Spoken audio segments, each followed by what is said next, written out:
Bonjour à toutes et à tous. Donc, on va commencer cette nouvelle session dédiée à l'œuvre de Fred Forrest qu'on a la grande chance d'accueillir une deuxième fois ce week-end, étant donné que hier on a déjà eu une session même heure de 15h à 17h pour explorer son travail donc dans le cadre de l'exposition Fred Forrest et les technologies de l'information, archives de projets vidéo et numériques que vous pouvez voir au niveau 4, donc dans les espaces de collection permanente du Centre Pompidou, dans ce même bâtiment jusqu'au 22 juillet.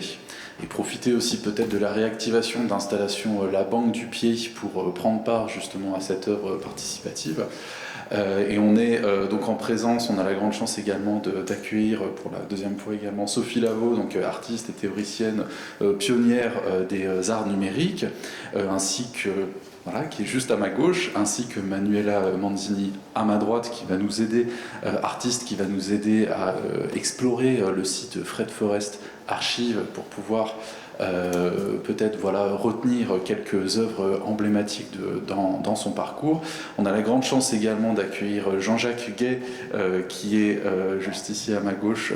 Bonjour. En bout de scène, qui est donc critique d'art, commissaire d'exposition et chercheur, membre du laboratoire Situ Paragraphe à l'université Paris 8. Merci de votre présence. Et également pour la seconde fois, Michael Lerut, qui est en visioconférence, associé de professeur au College of William and Mary, et auteur, point très important, du livre Fred Forrest Utopia, édité en 2017 au MIT Press. Et qui est, qu'on voit à moitié avec l'effet là, du fond d'écran, mais c'est bien, ça participe de l'œuvre de Fred, de l'œuvre numérique également, et on le verra notamment avec Second Life, qu'on peut distinguer à l'écran, qui investit Second Life. Peut-être dire deux mots sur ce qui s'est passé hier. On va essayer de vous offrir quelques aspects différents par rapport à ce qui a été évoqué dans un premier temps. La première question qu'on s'était posée, et c'est une question par laquelle je commencerai pour vous, Jean-Jacques, c'était de savoir comment est-ce que tout simplement dans les parcours respectifs des différents intervenants et intervenantières, on avait rencontré dans un premier temps l'œuvre de Fred Forrest dans nos parcours. Et donc comment est-ce que celui-ci s'inscrit aussi dans le champ de l'histoire de l'art de manière globale. Donc, Jean-Jacques, cette question très simple pour introduire. J'avais pensé un peu à cette question, à ma réponse en fait, cette question. Je pense qu'il y a 4 ans en fait. Je vais remonter chronologiquement. Ces derniers temps, c'est quand on a fait l'interview chez toi, ou pour Artention, où on a un peu déroulé ton travail, et où tu me racontais comment tu avais vu les gens communiquer par rapport à un central téléphonique, où la participation des gens au téléphone était une vraie intelligence en fait, mécanique, électro-digitale, même pas digitale, électronique à l'époque. Ça c'était presque à tout début d'artiste. La deuxième temporalité, c'est quand tu es venu aussi pour la fête de l'internet, quand on avait fait la soirée avec SPAM, Super Art Modern Museum, où on avait fait une exposition virtuelle, c'est-à-dire pas une exposition d'œuvres factuelles virtuelles, mais une exposition virtuelle d'œuvres virtuelles. Voilà. Et les 2 fois d'avant, c'était la vente que tu as fait chez Drouot de vidéos d'abord, enfin, si on remonte chronologiquement, et bien avant, la vente que tu avais fait de Parcelles Réseau. C'est ça, hein, je dis pas. Sur Internet, sur Drouot, où tu as vendu un espace virtuel de manière très factuelle à Drouot avec c'était le code qui était exactement mis en vente et non pas l'œuvre. L'œuvre était atteinte par ce code, mais ce qui était mis en vente figurait dans l'enveloppe que tendait donc Maître Binoche et qui contenait le code d'accès à cette œuvre. Exactement. Voilà. Et donc, moi, je prétends qu'en faisant cette action, j'étais le concepteur des NFT qui ne sont venus que 25 ans après, puisque je vendais, c'était le code qui représentait l'œuvre et que l'œuvre était simplement atteinte par ce code. Alors cette histoire, elle est intéressante, j'en profite peut-être pour te donner la parole, Sophie, autour de cette idée de lien entre la question très contemporaine des NFT et celle de la blockchain, évidemment, qui n'existe pas encore dans les années 90, mais avec Parcel Réseau, et donc la vente de cet espace. Effectivement, où Fred, tu avais repris un tableau écran que tu avais vendu, dont tu avais vendu le code en ligne aux enchères. Sophie, tu as pensé à ce lien avec des questions plus contemporaines, effectivement, pour la production de Fred, par Fred, du NFT Archaeology. Oui, tout à fait, tout à fait. Alors, bon, pour répondre un peu quand même rapidement à ta question, alors je suis un peu désolée par rapport aux personnes qui étaient là hier, mais c'est vrai qu'il y aura peut-être des redites, mais enfin je pense que c'est pas si grave que ça. Donc en fait, moi j'ai rencontré, je dirais physiquement, Fred, parce que j'avais vu une exposition de lui à la galerie d'Anguy en 1994, et à laquelle j'avais rien compris, en fait, je vais vous dire honnêtement. C'était quelque chose donc sur le territoire du mètre carré, et ça m'avait beaucoup interrogé, mais ça m'avait laissé perplexe. Et donc ensuite, j'ai eu l'occasion de le rencontrer en 1994, toujours la même année, mais quelques mois plus tard, à un événement qui était organisé par le Métaphore d'Aubervilliers, avec une exposition de groupe où il présentait un travail, et c'était donc avec une conférence sur art et nouvelles technologies. Donc ce qui m'intéressait évidemment, j'étais présente. Et ensuite, donc, voilà, il se trouve qu'on s'est rencontrés à ce moment-là. Je me rappelle d'ailleurs, je lui avais raconté un voyage que j'ai fait, une traversée de l'Atlantique en bateau que j'ai faite, enfin seule, enfin avec un équipage quand même. Enfin bon, j'étais partie comme ça à l'aventure et j'ai traversé l'Atlantique en voilier. Ça avait l'air de beaucoup l'intéresser. Voilà, et donc, ensuite, il avait perdu mon numéro de téléphone, en fait, ce qui est quand même un comble pour un artiste de la communication. Et bon, finalement, son numéro, je l'avais garé. Voilà, il l'avait garé, il ne trouvait plus à me joindre. Mais bon, finalement, je ne sais plus comment il s'est débrouillé, mais bon, en tout cas, on a finalement concrétisé, on va dire, cette rencontre. Notamment par une œuvre qui s'appelle Le Technomariage en 1999, qui est une œuvre vraiment de collaboration, puisque on est les co-auteurs et même les coproducteurs aussi de cette œuvre. Donc on pourra peut-être vous en parler un peu plus tard.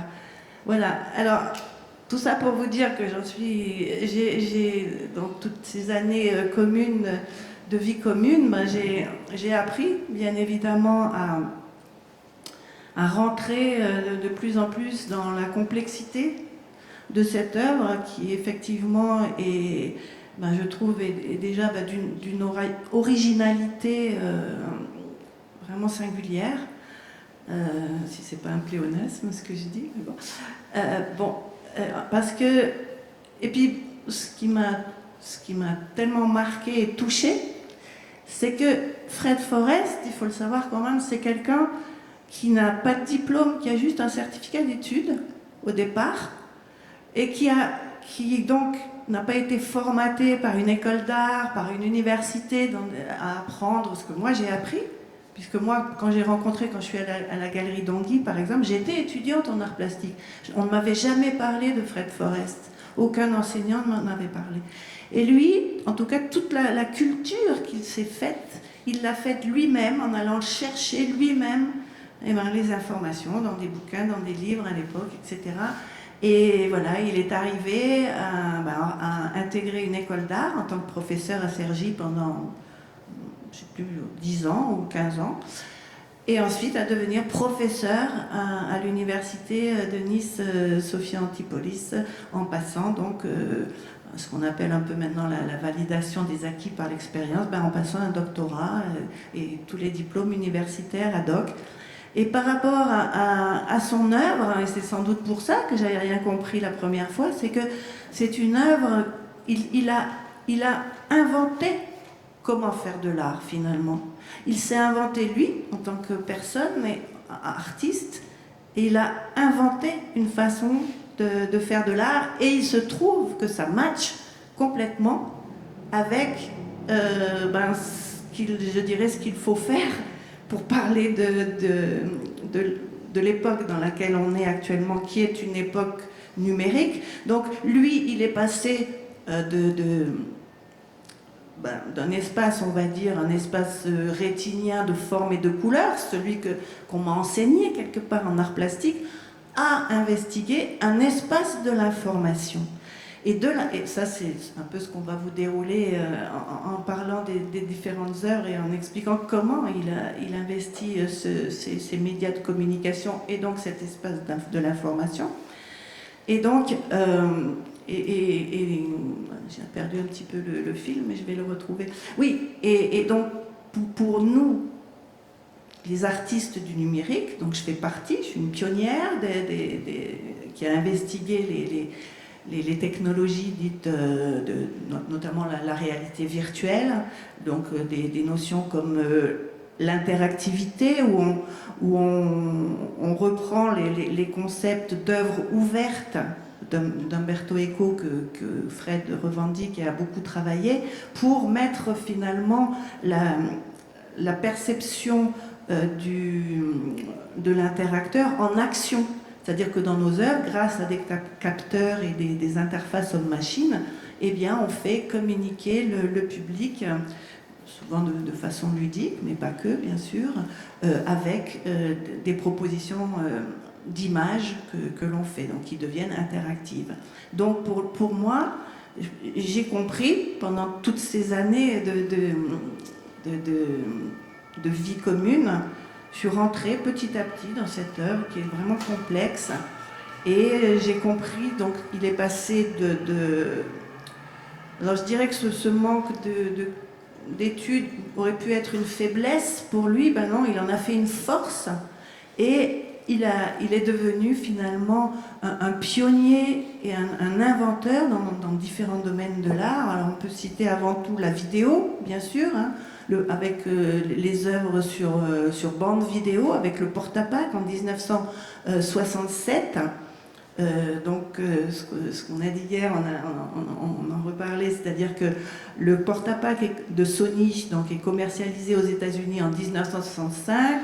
Nam June Paik s'en empare et fait ce que tout le monde connaît, je pense, son œuvre qu'il a montrée au Whisky à Gogo dans la foulée d'ailleurs. Fred, lui, en France, le porte-à-pack n'est pas commercialisé, mais Sony, alors bien sûr, il a fait des démarches pour, hein, ça c'est ce qu'on expliquera aussi, que les choses ne viennent pas toutes seules, mais enfin bref, Sony donc lui donne un prototype du porte-à-pack, donc je rappelle, hein, c'est l'ancêtre du caméscope, hein, c'est ce qu'on porte à l'épaule et ce qui permet de filmer en mouvement et de capter les images en mouvement.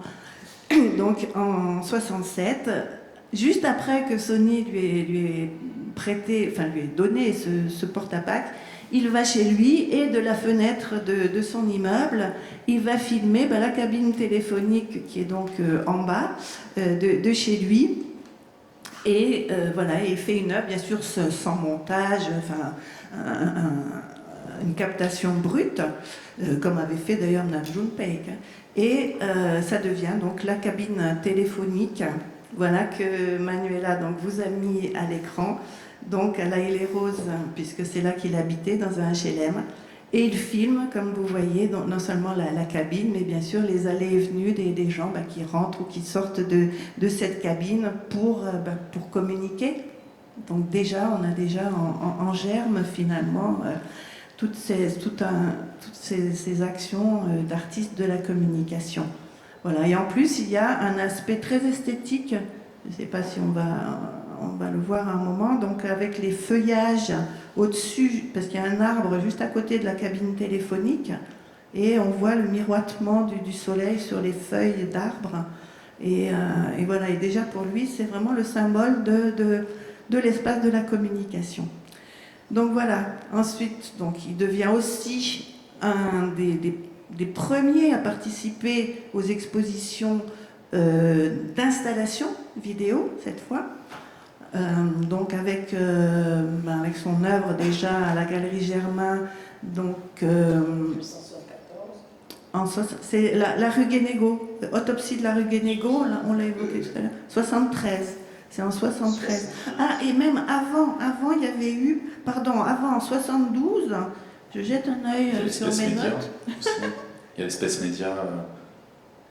Oui, mais là, comme je suis dans la vidéo, donc j'ai parlé de la bande vidéo, maintenant des installations vidéo. Non, avant 73, il y a en 72, il y a une exposition organisée par René Berger, donc au musée décoratif de Lausanne, avec quand même des artistes comme Vito Acconci, quand même, Valley Export, Denis Oppenheim, Bill Viola, et justement Nam June Paik et Wolf Vostell. Donc quand même, voilà. Donc voilà, il a occupé cette place en tant que un des premiers, je pense, enfin le premier en tout cas pour le porte-à-pack, artiste français et sans doute européen.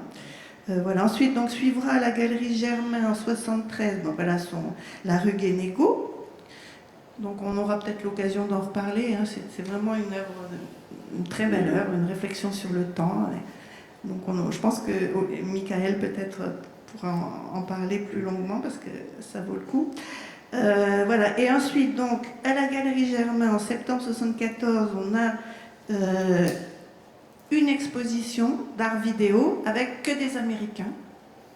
Et là encore, Fred Forrest est le seul français. Donc là, on retrouve Denis Oppenheim, on a Les Levin, on a Alan Capro, quand même, et Charlemagne Palestine et d'autres. Donc ça, c'est une exposition en 1974 qui s'appelle Art Confrontation. Pardon, là je m'en mêle un peu les pinceaux, c'est le cas de le dire.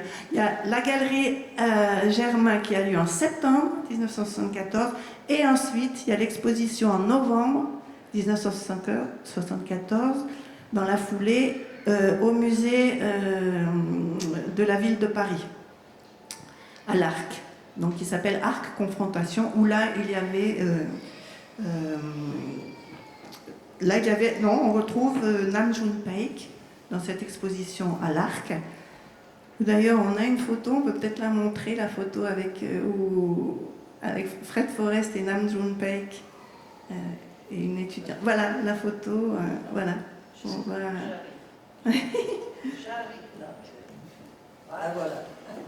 Voilà, Fred Forrest et une étudiante.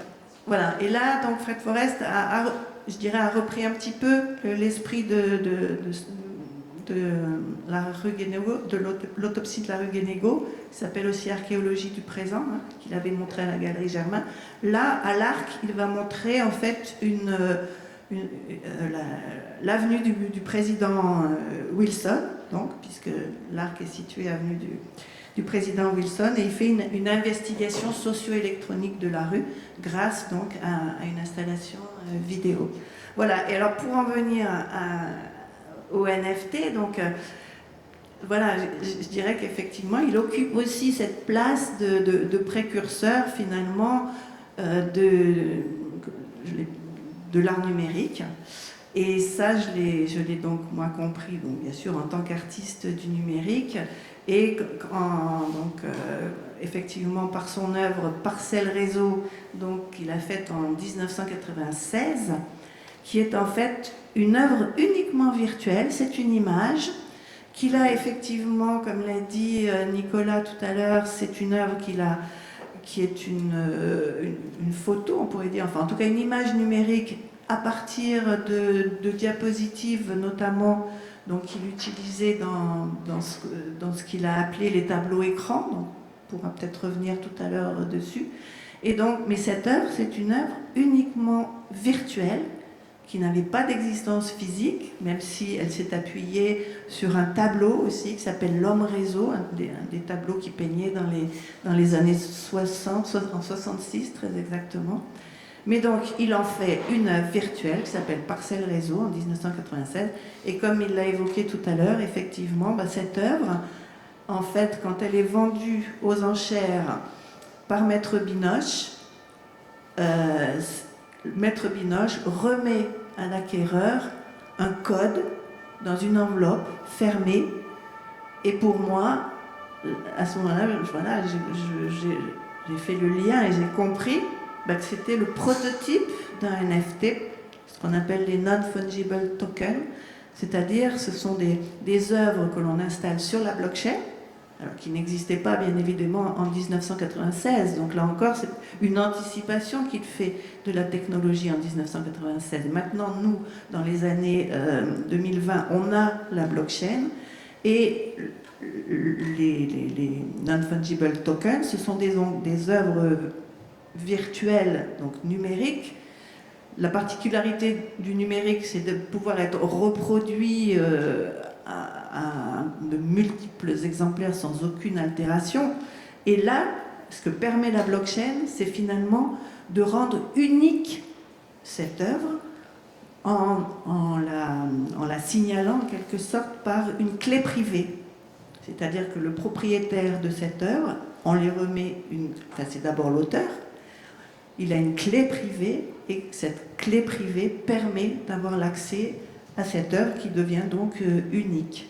Mais en tout cas, pour moi et dans l'histoire, Parcelle Réseau, c'est le premier prototype du NFT. Alors peut-être là, il est peut-être le moment de dire qu'est-ce qui est devenu cette œuvre, quelle a été l'histoire de cette œuvre et qu'est-ce qu'elle devient aujourd'hui. Tout le monde doit se poser la question. Le NFT archéologie, Non, mais je parle de Parcelle Réseau. Ah, Parcelle Voilà, Réseau. je parle de l'œuvre qui a été vendue par Maître Binoche à Drouot. Mais justement, c'est peut-être, Michael, si tu veux répondre sur ce point-là, ça permettrait aussi de te poser la question, vu qu'on voit bien que c'est une œuvre complexe, celle de Fred Forrest, qui investit à la fois la presse, la radio, la télévision, les réseaux télématiques, la question du net-art, donc du digital notamment. Qu'est-ce qui t'a donné l'envie, tout simplement, d'écrire ce livre il y a quelques années? Quel était le processus dans tes recherches, les questions que tu as pu poser à Fred, et puis donc avant de répondre à cette question, peut-être effectivement répondre à celle de Jean-Jacques qui est très intéressante sur Parcelle Réseau. Qu'est-ce que cette œuvre est devenue finalement? Michael, c'est peut-être ou Fred va nous... Oui, il y a beaucoup de bonnes questions dans ce qu'on vient de dire. Pour Parcelle Réseau de 96, effectivement, je ne sais pas ce que cette œuvre est devenue, mais j'allais dire, ce qui est intéressant dans l'œuvre de Fred, c'est qu'il y a toujours cette tension, même décalage, si on veut, entre les actions de Fred ou bien les événements de Fred, deux concepts que Fred utilise pour parler de son travail. Il y a d'abord le concept d'œuvre système invisible. Donc l'œuvre est une espèce de système de communication, ou bien comme Sophie a dit tout à l'heure, c'est lié à l'idée de l'œuvre ouverte, et c'est invisible. Un autre concept que Fred utilise, c'est l'idée qu'il crée des événements transmédia qui traversent des médias différents sans lieu spécifique. Donc, pour revenir à NFT archéologie, qui n'est-ce pas la suite de Parcelle Réseau, on peut se demander décalage entre ce type d'œuvre système invisible ou d'événements transmédia sans lieu spécifique et ce commerce d'objets qui est une partie importante de l'art. Il y a un décalage. Donc, dans un sens, NFT archéologie, comme Parcelle Réseau, on peut se demander où est l'œuvre? C'est quoi l'œuvre? En fait, l'œuvre, ce n'est pas seulement NFT archéologie, ce n'est pas le code, c'est tout ce système de communication autour. C'est ça l'œuvre, en quelque sorte. Et puisque ce serait bien d'évoquer les antécédents de ces expériences, je pense par exemple, et je crois que ça date de 1974, j'espère que je ne me trompe pas, Manuela, mais c'est le vidéoportrait du collectionneur en temps réel, qui me fait beaucoup penser à ce réseau et à NFT archéologie. Alors, c'est quoi? Donc, Fred va mettre en vente aux enchères ce vidéoportrait du collectionneur en temps réel. On voit dans le catalogue de la vente une description technique de la bande vidéo. Mais effectivement, c'est quoi l'œuvre? L'œuvre, c'est la vidéo que Fred fait lors de la vente. Donc on voit Fred dans la salle qui fait des plans sur chacun qui donne un prix, et la vidéo s'arrête provisoirement, on peut dire, sur la personne qui a proposé le prix le plus cher. Donc c'est possiblement, est-ce que l'œuvre est vraiment la bande vidéo? Donc l'œuvre est tout cet échange de personnes, c'est ce rite social de la vente aux enchères. C'est une réflexion critique sur ce qui peut être vendu, pas vendu, et toujours avec le sens de l'humour vraiment unique de Fred Forrest, parce que on mentionne que l'acheteur a l'obligation, après l'acquisition de la bande vidéo, de se faire filmer lui-même 3 fois en mangeant 3 repas. Donc, c'est des réflexions sur l'art comme un produit de consommation de luxe. Et bien cet exemple, si on cherche dans les archives de Fred, on voit toujours qu'il y a, avec ces choses qui sont très actuelles, très récentes, comme les NFT, il y a toujours des antécédents qui remontent assez loin. Et c'est très génial. 2 autres choses que j'allais dire. Fred, n'est-ce pas? Fred, c'est aussi un personnage. Et une chose qui fait partie du personnage de Fred, il est littéralement le facteur cheval de l'art contemporain. N'est-ce pas? Parce qu'il a commencé la vie professionnelle comme fonctionnaire de PTT. Mais parfois, quand on répète un peu ces éléments de son personnage, on peut négliger la profondeur théorique, la profondeur philosophique de l'œuvre de Fred. Je peux mentionner d'ailleurs que Fred, il est aussi auteur de livres très intéressants, comme un livre qui m'a beaucoup impressionné pour un art actuel, l'art à l'heure d'Internet. Si on regarde par exemple le manifeste de l'esthétique de la communication, dont Fred est l'auteur, il y a une sophistication théorique. Ça remonte en quelque sorte à un art sociologique dans les années 70, où l'art, et bien sûr peut-être Fred, il n'est pas le seul à avoir cette idée, mais il donne vie à cette idée d'une façon très originale. L'art est envisagé comme une activité de recherche. Par exemple, à l'époque de l'art sociologique, il y a cette idée que ce n'est ni de la sociologie, ni de l'art, ou bien si on demande au sociologue, le sociologue dirait cette pratique sociologique, ce n'est pas de la sociologie. Si on demande aux gens du milieu de l'art, on va dire que ce n'est pas de l'art, c'est peut-être quelque chose plutôt comme de la sociologie. C'est toujours dans l'entre-deux de ces choses.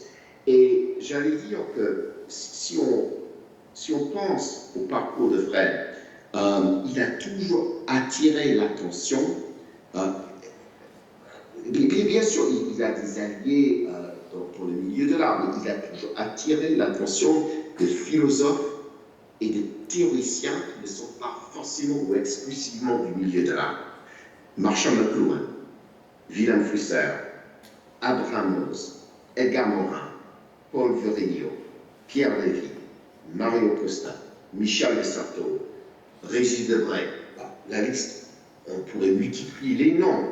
Donc, son travail est d'un grand intérêt à ces théoriciens qui sont parmi les meilleurs théoriciens, les meilleurs philosophes de notre réalité de la communication. Je vais peut-être m'arrêter là parce que là, je commence à perdre le fil de... Et par rapport à tes propres méthodes, oui. Ta propre méthode dans les recherches que tu as pu mener pour la rédaction de ton livre, parce que là tu parles effectivement de cet intérêt pour la recherche, je trouve ça intéressant toi-même en tant que théoricien et auteur que tu retiennes cet aspect-là. Évidemment, c'est des auteurs et des autrices que tu as pu découvrir, et là on voit par exemple effectivement de 77 l'art sociologique de Fred Forrest qui écrit aussi beaucoup au départ. Et tout à fait. C'est bon. Je l'ai déjà dit, il y a cette profondeur philosophique et ça doit être expliqué en quelque sorte. Oui et non.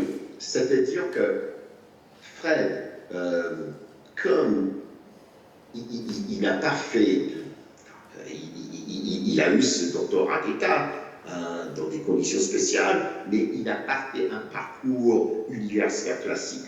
Donc il a d'un côté un certain don de la simplicité. Donc sur un niveau, on peut aborder ses œuvres tout simplement. C'est pour ça que ça attire les gens du grand public. Par exemple, moi, j'ai découvert le travail de Fred à travers ce qu'il a fait pour la fête de l'Internet en France. J'ai déjà mentionné l'autre fois, hier, J'arrête le temps de 98. Eh bien, en parlant de communication, on a un petit problème de diffusion. Ça arrive. J'en profite pour peut-être enchaîner sur les œuvres emblématiques, selon vous, de Fred. Et évidemment, Fred, ce serait bien aussi que tu prennes la parole sur certaines des œuvres qu'on va évoquer. Et je me tourne vers Jean-Jacques, notamment sur le mètre carré artistique. Il me semblait que tu voulais évoquer cette question. Pour rebondir sur ce que disait Michael, je trouve que la particularité de l'œuvre de Fred Forrest, c'est cette espèce d'hybridation. L'hybridation des médias, l'hybridation des formes, l'hybridation. C'est pour ça que tout à l'heure je voulais parler aussi de Parcelles Réseau. Je dis qu'est-ce qui est devenu Parcelles Réseau, c'est-à-dire que comment est parti dans cet ordinateur de Nart qui avait racheté cette œuvre-là, quand c'est plus ou moins perdu. Comment, voilà, donc qu'est-ce qu'elle devient, comment que ça peut ressortir et comment ça devrait aujourd'hui même intégrer une collection d'État. Et on a oublié de dire d'ailleurs ce qui est devenu Parcelles Réseau. Voilà, exactement. Donc voilà, donc c'est intéressant de voir comment cette œuvre qui s'est perdue peut revivre parce que l'artiste en a une copie, et comment cette œuvre devrait intégrer une collection d'État pour faire œuvre en fait, pour faire qui est aussi importante que d'autres œuvres de l'histoire de l'art. Moi, ce que je voudrais... alors, ce qui est intéressant dans le travail de Fred Forrest, c'est qu'il a été précurseur, on l'a dit déjà tout à l'heure, précurseur de plein de choses, et il a préinventé des choses, les réseaux sociaux, il a préinventé les réseaux sociaux, la télé-réalité, il a préinventé la télé-réalité. Donc, il y a une espèce de prémonition des médias, de ce qu'allaient devenir les médias. Donc, c'est peut-être aussi ça qui a fait aussi peur dans le travail de Fred Forrest, c'est que les choses qu'il a annoncées prenaient forme dans un autre milieu, qui n'était pas le milieu artistique, c'était le milieu de l'entertainment, le milieu de l'industrie. Donc c'est ça. Moi, ce qui m'intéresse, enfin, ce qui m'a interrogé dans le travail de Fred Forest, c'est le mètre carré artistique, on en parle tout à l'heure. C'est comment l'artiste, du mètre carré artistique, le space media. Quand on avait fait une dernière interview sur Art Tension de Fred Forest, j'avais demandé que dans la revue, il y a un space media, qu'il puisse y avoir un dialogue entre les lecteurs et l'interviewé et l'artiste. Donc l'idée d'avoir un carré blanc que les lecteurs redessinaient, renvoyaient à l'artiste pour engager une communication. Donc c'est cette idée-là, et comment cette idée, ce mètre carré artistique qui est la poêle blanche, qui est, enfin, Fred Forest, il a beaucoup travaillé sur tout son travail sur l'art conceptuel. C'est drôle de parler de quelqu'un comme ça qui est en face de soi. Donc voilà, donc l'art conceptuel et aussi l'art abstrait, puisque le space media c'est carré blanc sur fond blanc. Donc on a beaucoup de choses qui se recoupent, et ce mètre carré artistique c'est un peu l'empreinte de l'artiste, un peu l'empreinte de l'artiste. Et ce qui était très bien dans l'exposition qu'il y avait eu au Centre Pompidou tout en bas, c'est qu'on retrouvait qu'on retrouvait ce mètre carré artistique. Tu posais à plusieurs. Oui. Tu as posé la question de qu'est devenu Parcelles Réseau. Voilà. Alors, je vais vous raconter un peu l'histoire de Parcelles Réseau. Parcelles Réseau, c'est donc cette œuvre qui a été vendue sous le marteau de Maître Pinoche, où en fait c'est son code qui a été vendu. Alors il y a 2 acheteurs qui étaient dans la salle, et des gens qui s'intéressaient à l'informatique, qui ont été les seuls à pousser les enchères. Et ils ont fait l'acquisition sous forme d'un code, et ils ont monté là-dessus une société qui s'appelait la société NAT. Ils ont réussi à faire un levée de fonds d'un nombre de millions incalculables, ce qui leur a permis de devenir à l'époque sponsor même du Centre Pompidou. Mais malheureusement pour eux, au bout de 2 ans, il y a eu la bulle sur Internet. Alors que eux, leur société l'avait monté pour vendre des œuvres numériques en ligne, ils avaient même ouvert des bureaux à New York, et bien ils ont fait faillite parce que pour entrer dans la bourse, ça n'a pas marché. Ils ont donc fait faillite, et je leur ai demandé, moi, mais qu'est devenue mon œuvre? Ils m'ont dit, malheureux, ton œuvre qui était dans un ordinateur a été emportée par les huissiers lors de la faillite. Et moi, je trouvais ça formidable, et pour cette œuvre, qu'elle disparaisse, enlevée par les huissiers. Mais attention, moi j'avais gardé un exemplaire d'artiste. Et c'est cet exemplaire d'artiste qui a donné lieu par la suite à la création du NFT. Voilà. Et NFT qui en plus pose lui-même tout un tas de questions autour de la préservation de ce nouveau patrimoine qui est immatériel.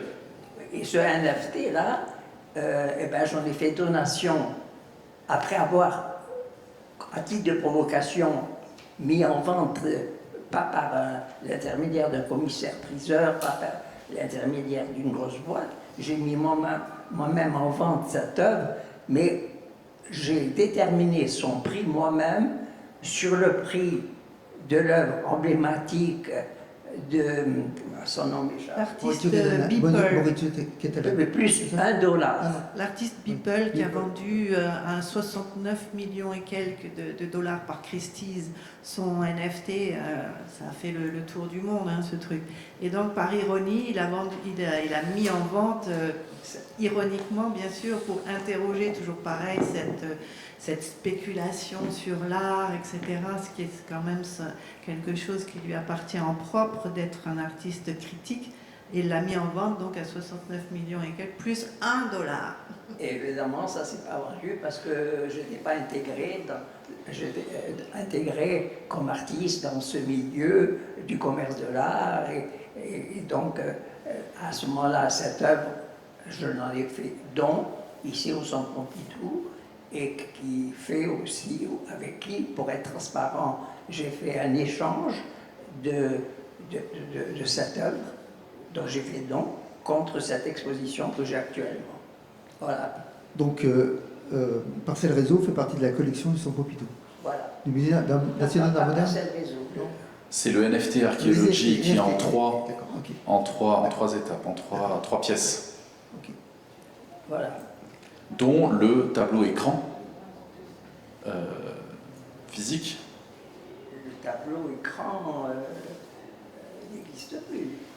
Celui de 66, Et il est, Ah, il est- oui. qui est réinterprété Oui, là dans c'est ce qu'on a à l'écran, pardon. Voilà, là vous avez l'image à l'écran, vous avez l'image de Parcelle Réseau de 1996, qui effectivement est une espèce de montage, un peu d'ailleurs onirique, toujours pareil sur la communication, sur l'homme réseau, donc avec quelqu'un qui porte un tableau qui s'appelle L'homme réseau, qui est un tableau qu'il a peint donc en 1966, où déjà avec où il nous parlait de flux,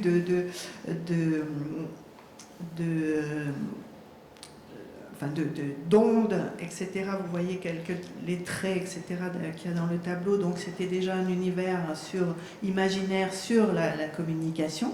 Donc ce tableau est introduit dans une œuvre numérique, virtuelle, qu'il a faite et qu'il a nommée donc Parcelle Réseau. Et ensuite, cette œuvre donc effectivement a été perdue.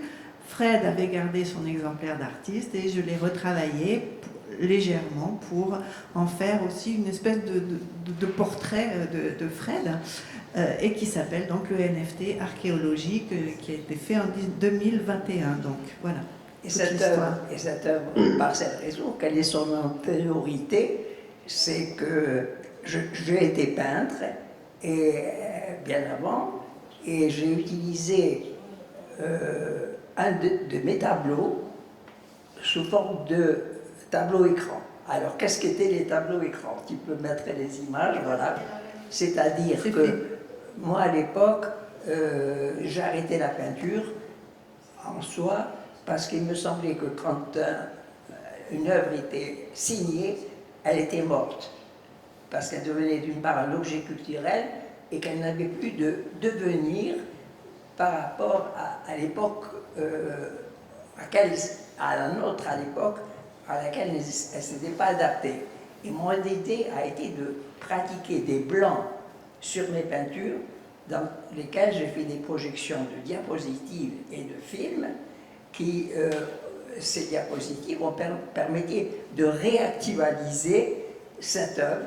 Et c'est un de ces tableaux écrans qui a servi de base à la réalisation de Parcelle Réseau.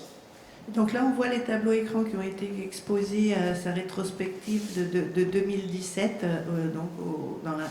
au sous-sol du Centre Pompidou. Et ce que je voudrais rajouter par rapport au tableau écran, c'est que donc vous voyez effectivement qu'il y a déjà cette idée d'œuvre ouverte, puisque le tableau fini n'est pas satisfaisant pour l'artiste, et donc il y projette à la fois des images et du son d'ailleurs, et il en fait donc déjà un système, on va dire, d'ailleurs qu'il a déposé à l'INPI, ils appellent donc le tableau écran. Et quand on parle des Space Media, donc, qui viennent en 1972, on voit toute la cohérence qu'il y a finalement dans l'œuvre de Fred Forrest, c'est-à-dire que ce blanc, il le transpose dans l'espace de la communication, qui est donc à l'époque, en 1972, la presse écrite, donc le journal Le Monde. Il va faire, donc Manuela va nous montrer cette fameuse page du journal Le Monde, dans lequel donc, il crée, alors non pas un carré, mais un rectangle blanc, en dessous duquel il a écrit un petit protocole où il demande aux gens de s'approprier cette surface et de la lui renvoyer de façon tout à fait, en s'exprimant de façon tout à fait libre. Voilà. Quand je parlais carré, c'était pour le mètre carré artistique, en fait. Pardon? Quand je parlais de carré blanc, c'était mètre carré artistique. Ah oui, Mais c'est et vrai, donc que, après, c'est vrai que le Space Media, on l'a repris sur Attention, c'était un carré. En fait, c'était un carré, c'est pour ça que... Mais hier, Sophie, c'était intéressant parce que tu faisais toi-même le lien avec Malevich. Ah oui, tout à fait, je suis tout à fait d'accord avec toi. Moi, je le revendique aussi toujours, de dire que pour moi, voilà, bon là on en voit un autre, c'est pas dans le journal Le Monde, pardon. Dans une revue russe qui tirait à l'époque, c'était Voilà. l'URSS, voilà. Voilà, le voilà dans le journal Le Monde. Et effectivement, pour moi, c'est un rectangle, mais pour moi, c'est le carré blanc de Malevich dans la mesure où il renvoie le lecteur à lui-même, avant qu'il lui demande de s'exprimer, mais et ça, c'est tout à fait flagrant quand il refait donc ces espèces médias avec d'autres médias de communication comme la radio ou la télévision, où là, il propose des blancs dans le flux de l'information. C'est-à-dire que à la télévision, il va faire 60 minutes de blanc à la suite 40 secondes. Pardon, 60. Mais 60 minutes, ce sera intéressant. 60 secondes, pardon. Ce sera radical. Excuse-moi, encore plus. oui, tu as raison de me reprendre, c'est vrai. C'est effectivement 60 secondes, donc Voilà. une minute. Voilà. Vous avez l'image. Voilà. Mets le son, s'il te plaît, là. On peut regarder d'ailleurs. Ouais.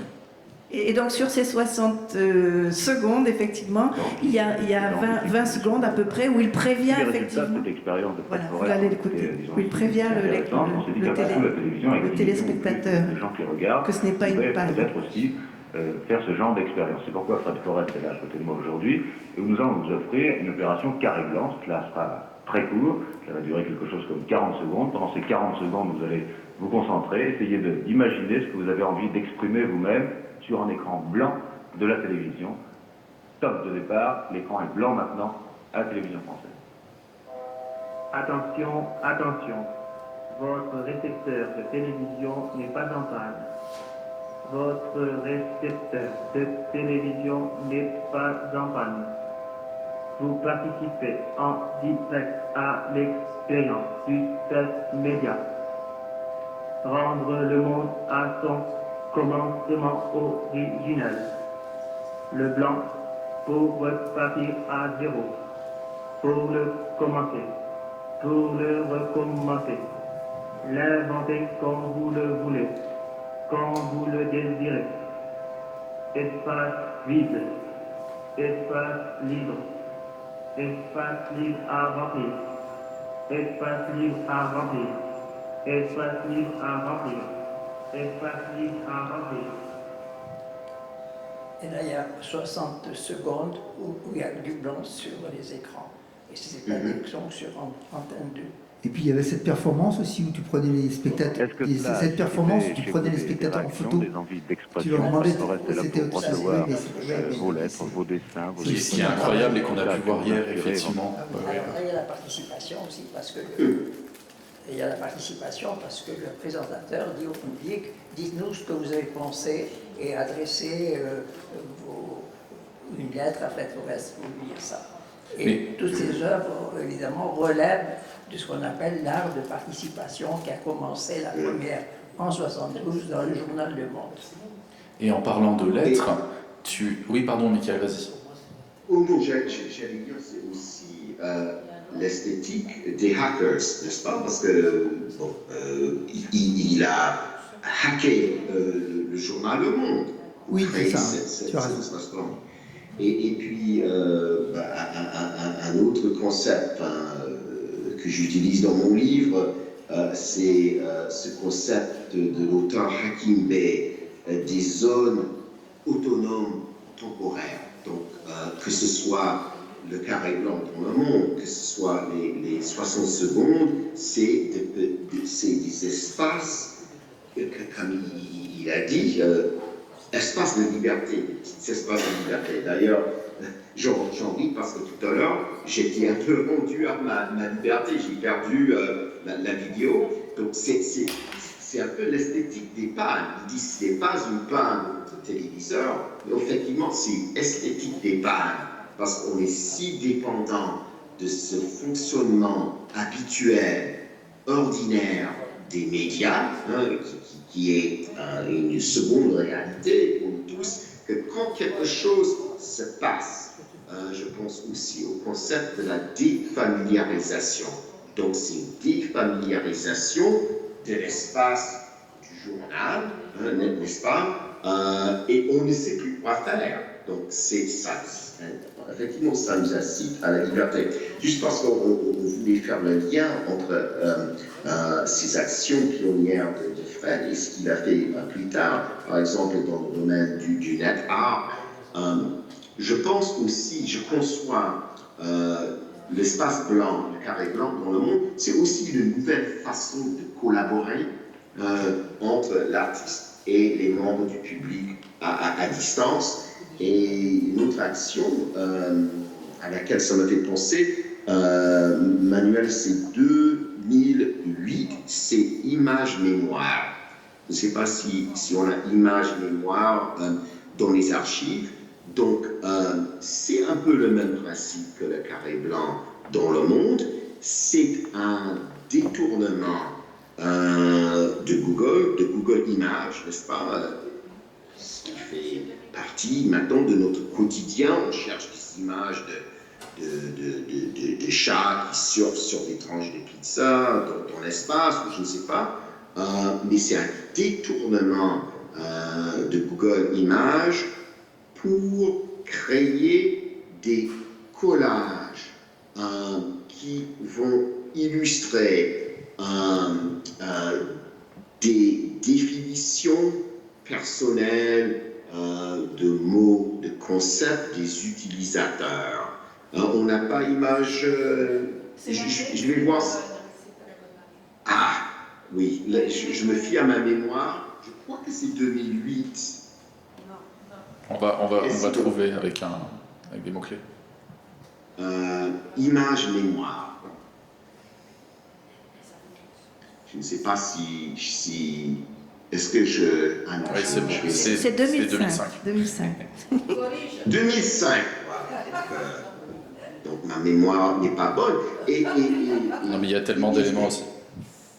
Ce qui est intéressant, je ne sais pas combien de personnes l'ont fait, mais Fred a invité les participants aussi de faire l'impression sur papier de leur collage, de leur image mémoire, détournement de Google Images, et de lui envoyer l'image papier qu'il allait signer.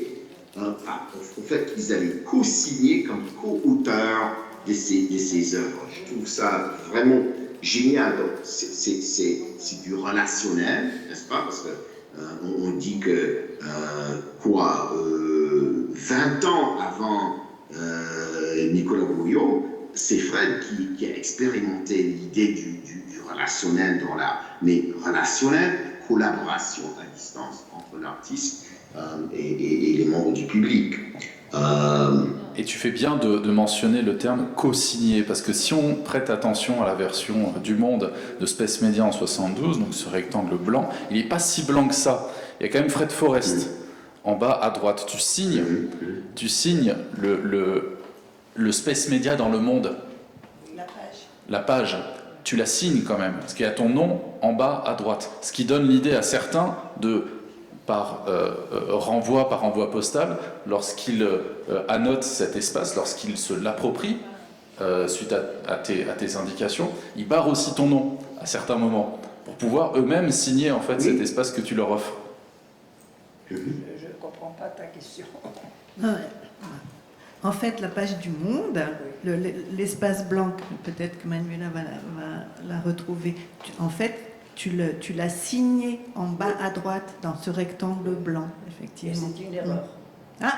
C'était une erreur. C'est une erreur parce que je m'approprie cette œuvre alors que je voulais que ce soit une œuvre vraiment de participation et qu'elle appartienne à ceux qui la font.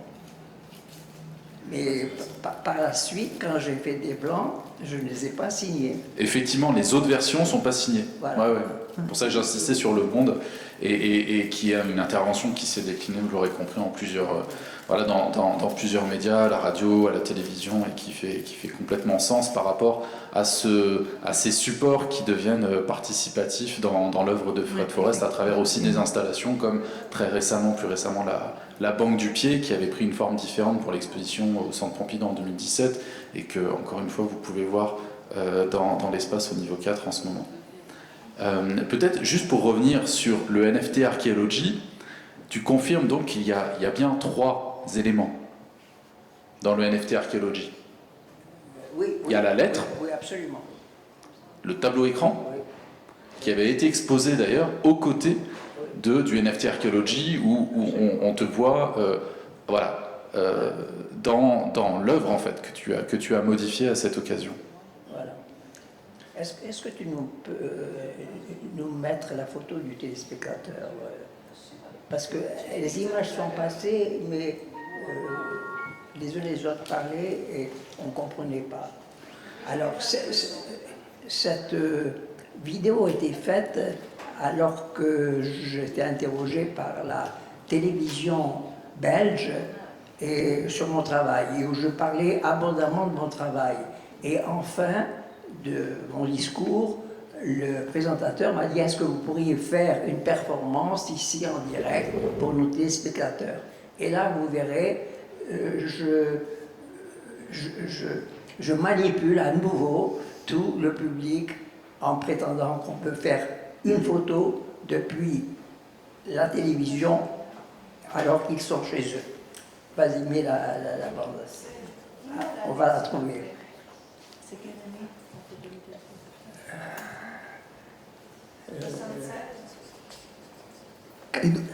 Et donc tu demandes au spectateur s'il veut une photo de t'écrire, c'est ça? Non,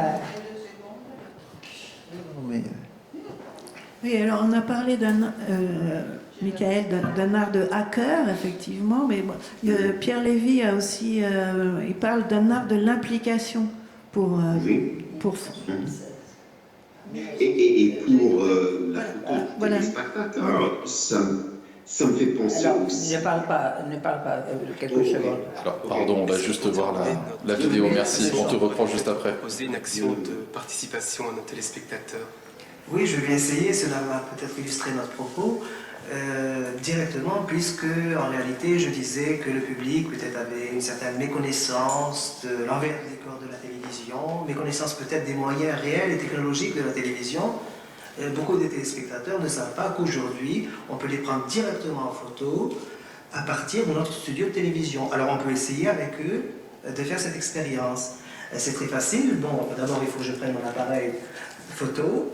Et puis alors bien sûr, vous chez vous, maintenant, il faut que vous installiez par rapport à votre poste en situation. Voilà, vous prenez une chaise par exemple, vous pouvez rester debout. Alors mettez-vous, voilà, c'est ça. Légèrement sur la droite. Attendez, là, vous mettez un peu de profil, vous arrangez un peu vos cheveux. Voilà, ne bougez pas. Attention, nous allons prendre la photo, hein, ne bougez pas. Je vous demande 1 minute de patience. Alors ne bougez surtout pas. Hein, il suffit de bien cadrer. Ça demande simplement un peu plus d'attention sur le plan technique. Vous êtes prêts? J'y vais.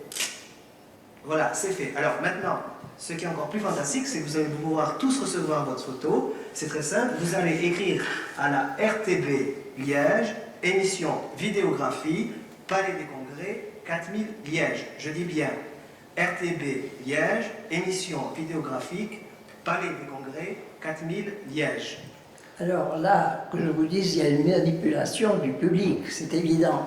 Mais j'avais pris un accord avec la RTP de répondre à chaque demande, et Est-ce que pour un nombre incalculable conversation, de tu demandes pourrais qui sont peut-être arrivées, proposer une action en de envoyant participation à nos aux demandeurs téléspectateurs? une je vais feuille essayer, dans cela laquelle il y va avait un illustrer personnage notre propos, avec sa tête directement, évidée, puisque et je en disais, réalité, je bien disais sûr, que le on ne peut public pas vous peut-être prendre avait une en certaine photo depuis la méconnaissance télévision, de mais l'envers si vous voulez avoir méconnaissance votre peut-être photo, des moyens réels et technologiques de la découpez votre télévision. photo d'identité et Beaucoup vous de la collez à cet téléspectateurs ne savent endroit pas dans ce qu'aujourd'hui, visage on peut les évidé. prendre directement en photo. Alors ça pose au moins deux points évidents quand on regarde cette vidéo de 76, c'est la question de l'humour, bien sûr, et de la participation. vis-à-vis des téléspectateurs et téléspectatrices, où tu les invites justement à prendre part à ton processus artistique. Tu avais déjà fait par exemple en 75 Téléchoc Téléchange, où là encore une fois tu intègres tout simplement certaines personnes, en l'occurrence à échanger des objets à la télévision. Peut-être est-ce qu'on peut revenir sur, selon Sophie, selon vous, Jean-Jacques également, sur des œuvres participatives qui ont été emblématiques dans le parcours de Fred. Oui, mais c'est là justement où le terme d'art d'implication a vraiment, je trouve, toute sa pertinence, hein, donc de Pierre Lévy.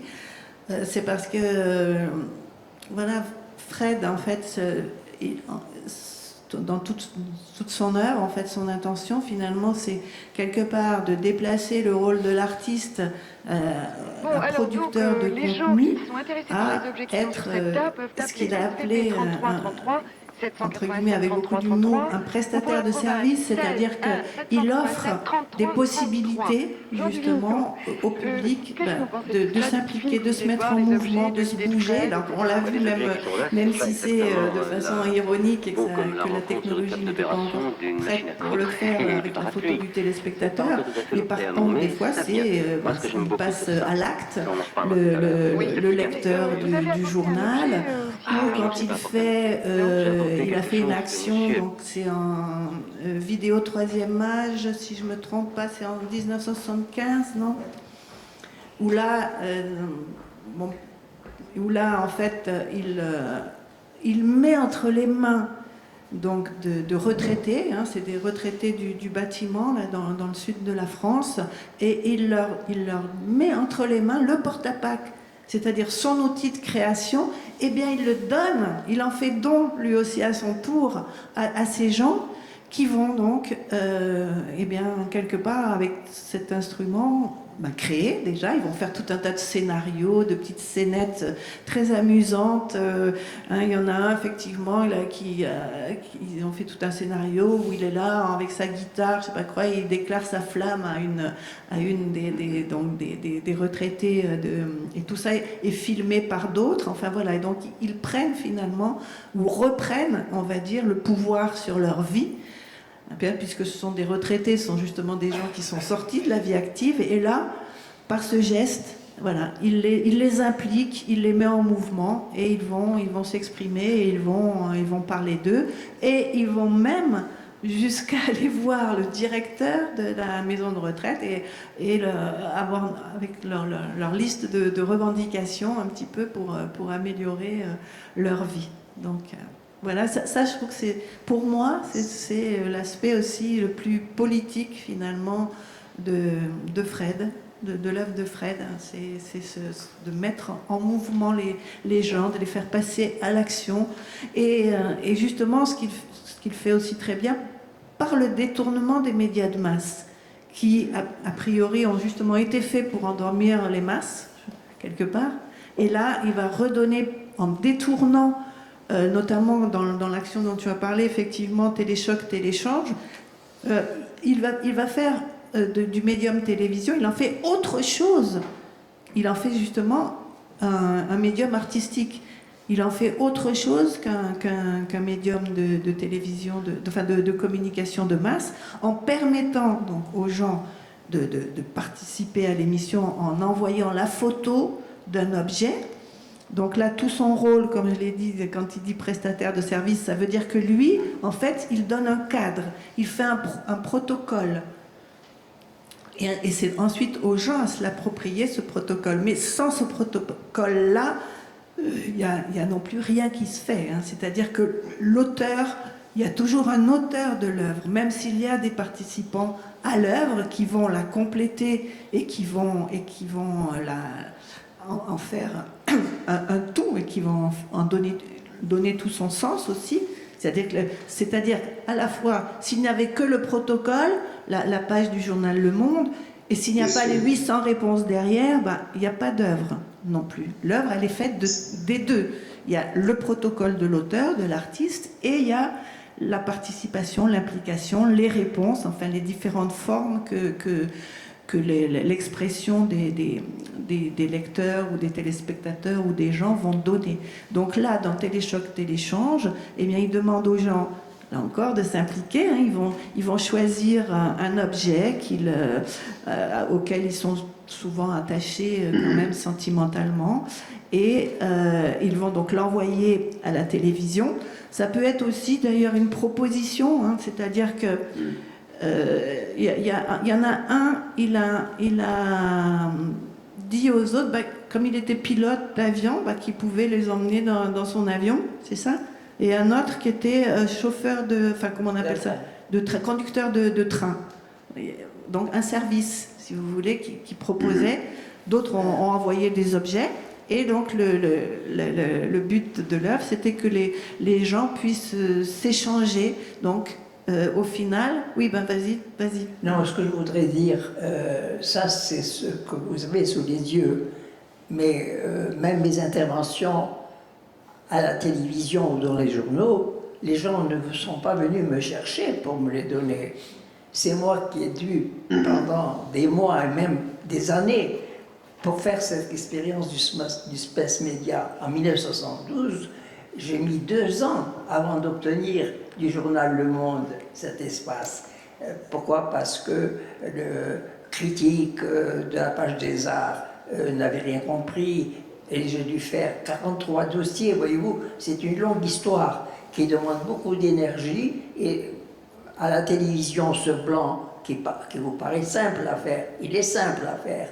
Mais pour être devant les caméras de la télévision, eh bien là, je vais vous expliquer comment c'est passé.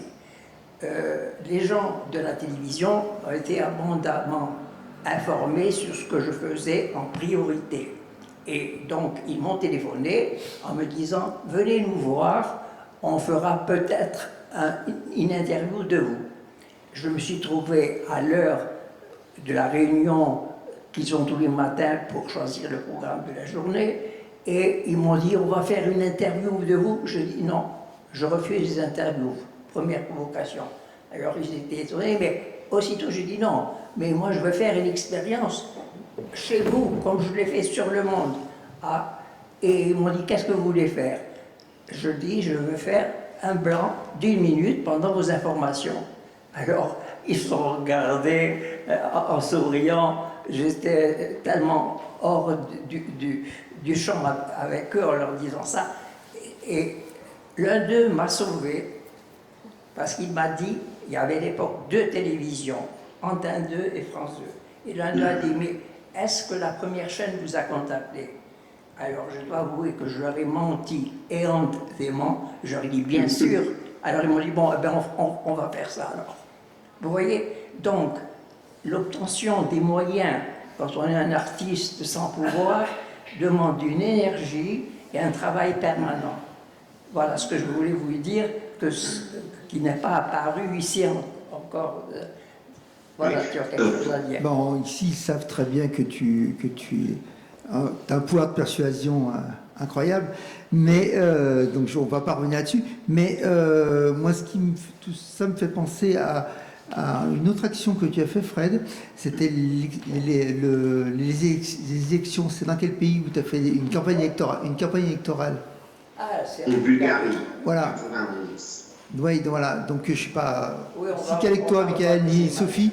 Donc, mais je trouve que c'est bien parce que ça situe le contexte dans quelque chose de moins esthétique et plus politique.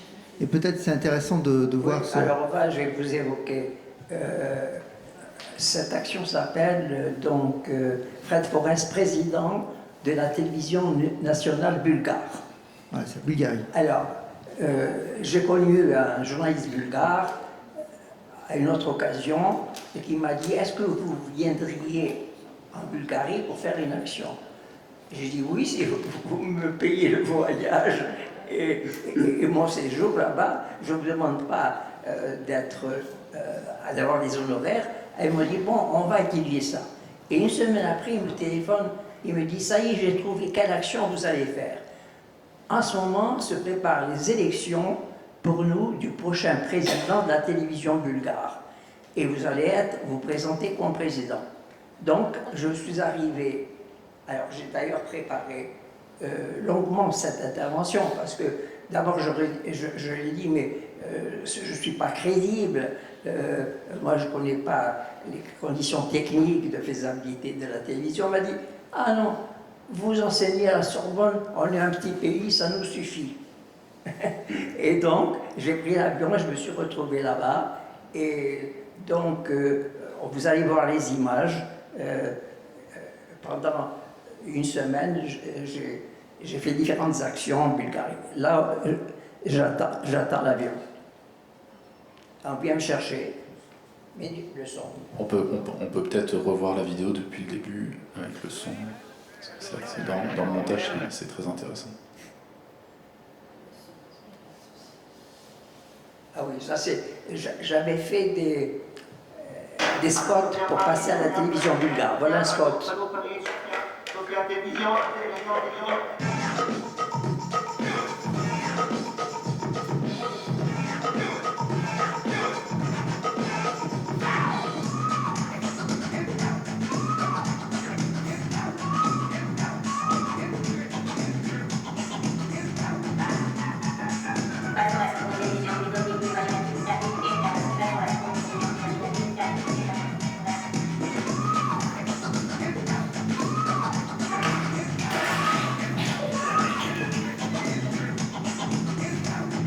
Là, en fait, il milite pour une télévision créative, utopique et nerveuse. C'est ce qu'il avait dit dans son programme. Alors, là, j'arrive par avion et je suis attendu par mes amis.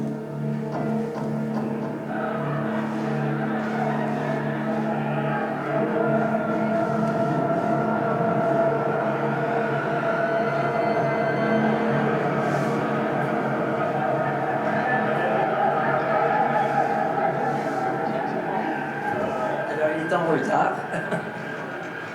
Et là, je l'avais demandé des musiciens pour m'accueillir.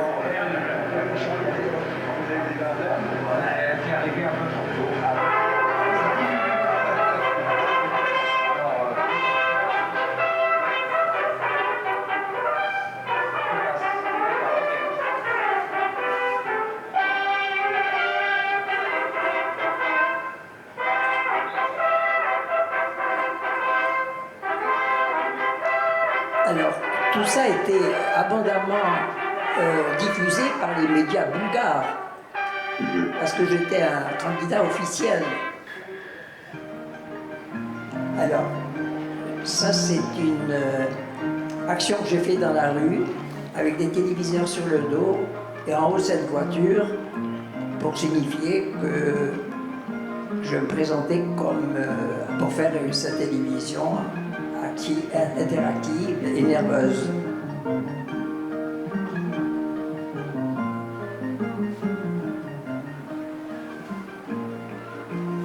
Alors c'est les gens de l'opposition en Bulgarie qui m'aidaient parce que ça leur servait, bien sûr.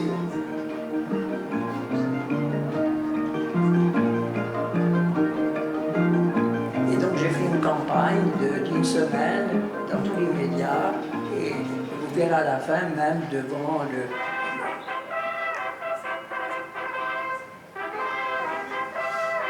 Et c'est une belle parodie, n'est-ce pas, frère? C'est une belle parodie. Et à l'époque, tu étais déjà président, n'est-ce pas? Tu étais président du territoire du mètre carré. Donc, une belle parodie à effet sérieux. Parfois, quand il s'agit, parce que la Bulgarie à l'époque était en train de sortir d'une décennie du stalinisme. Et parfois, c'est l'humour qui est l'arme la plus puissante contre ces systèmes fermés de pouvoir. Това е ръкавицата на предизвикателството.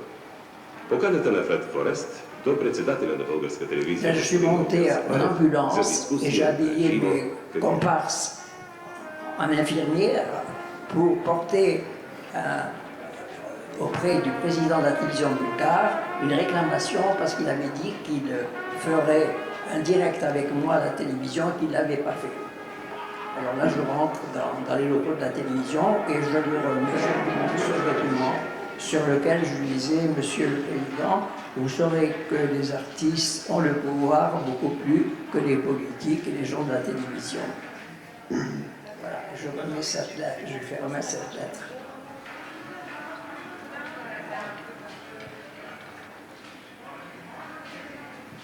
Et les images que vous avez après sont des images antérieures où il y a eu plusieurs réunions qui étaient faites dans la salle de presse nationale où j'ai tous les journalistes qui sont là pour parler de ma candidature. Alors, ce qui est intéressant, c'est que là, on est...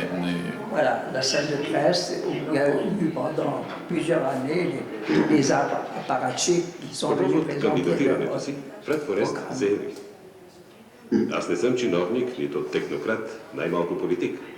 Аз се кандидатирам в качеството си на художник, артист и творец в комуникация. Затова предлагам веднага след моето избиране да се изгради необратимо една утопична, творческа, интерактивна и енергична телевизия. Не в Париж, не в Токио, а в София. Mais à Sofia, aujourd'hui.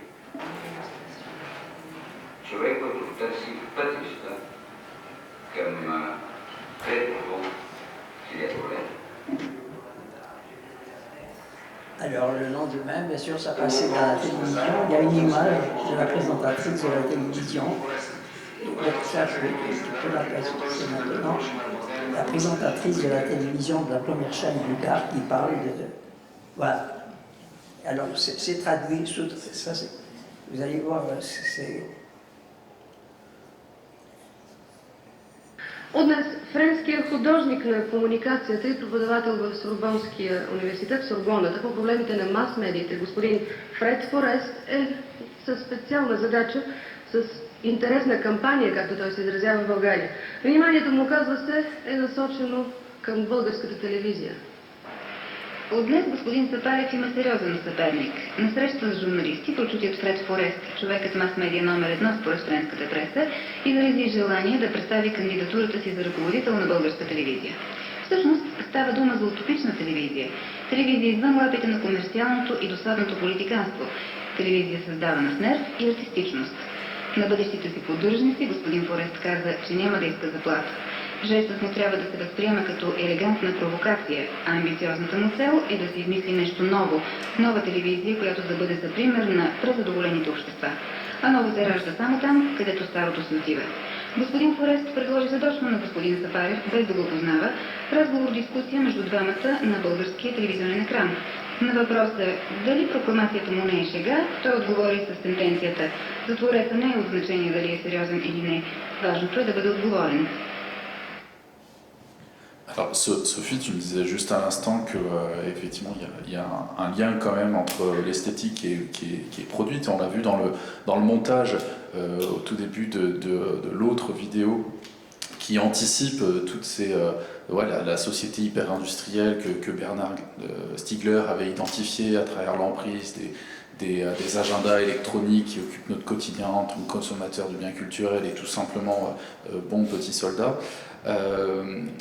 Et en même temps tout le contenu politique que Fred Forest propose, qui est certes ironique mais qui aura des incidences étant donné que tu peux peut-être Fred dire comment est-ce que ça s'est terminé. Comment c'est terminé? Ouais. Eh ben, mes amis m'ont dit, à l'époque aussi on parlait beaucoup des parapluies bulgares. C'était des gens qui venaient même à Paris et qui, à l'aide de parapluies dans lesquels ils avaient mis au bout du curare, je pense, piquaient les gens, même dans le métro, pour les tuer, quoi. Et donc, moi j'avais eu aussi une intervention du ministère des Affaires étrangères qui m'avait dit, vous ne pouvez pas aller en Bulgarie faire ça. J'ai dit, rien ne m'empêche, et contre leur avis, j'étais en Bulgarie. Alors c'est fini qu'après mes différentes interventions et ma campagne que j'ai faite même en province, mes amis m'ont dit maintenant tu ne peux plus rester, il faut que tu t'en ailles très vite. Et j'ai pris l'avion et je suis parti. Alors, donc maintenant, je pense à moins que vous avez quelque chose à dire, qu'on peut passer au public pour qu'il pose ses questions. Alors si vous avez des questions, des remarques, n'hésitez pas, il nous reste encore 30 minutes. Il nous reste 30 minutes encore. Est-ce qu'il y a des questions pour Fred? Oui, je vais juste faire passer le micro. Toujours des gens qui ont des questions. Bonjour. Fred, je t'ai rappelé qu'il y a 40 ans exactement, tu m'as été présenté. Tu m'as parlé de l'esthétique de la communication et depuis, nous avons une relation suivie. Et je voudrais souligner l'aspect de l'humoriste que tu es. Nous avons vu de nombreux documents, parmi lesquels le dernier, là, à la télévision bulgare, mais aussi je me souviens de cette performance que tu as réalisée à la FIAC, dans laquelle il y avait ce défi, il y avait un téléphone, à un moment bien précis, tu as lancé un message, et le défi était que ce message passe par 24, je crois que c'était 24 stations, et nous reviennent. Et elle nous est revenue dans l'heure, c'était bla bla bla bla. Ça s'appelle la sculpture téléphonique planétaire. Alors on peut voir des images. Oui, tu vas pouvoir. En fait, il y avait deux téléphones, un bleu. C'était le premier que Fred décroche pour faire son premier message, blablabla, bla, bla, bla, à un interlocuteur qui est en Suisse, je crois. Et ensuite, donc, l'autre interlocuteur, l'interlocuteur appelle un autre et cela fait le tour du monde. Et donc, effectivement, c'était dans le stand de la galerie Easy Brachot à la FIAC. Et donc, à côté du téléphone bleu est posé un téléphone rouge. Et donc, c'est sur lequel arrivait l'appel. Voilà, ça dure à peu près 40 minutes, où les gens, donc c'est une performance, bien sûr, et où le public est là à attendre, il est là dans une tension quand même. Et je veux revenir là-dessus par rapport à l'esthétique de la communication et sur l'aspect esthétique, parce que c'est vrai que je trouve toujours ça dommage de couper l'aspect politique de l'aspect esthétique dans l'œuvre de Fred. Donc là, les gens sont là, ils attendent, et là encore, c'est encore leur imaginaire qui travaille pendant 40 minutes à imaginer ce parcours de cette voie qui traverse finalement toute la planète en s'appelant les uns les autres. Et puis finalement, et ça Fred m'a raconté, avant la fin des 40 minutes, un téléphone sonne et c'est pas le bon.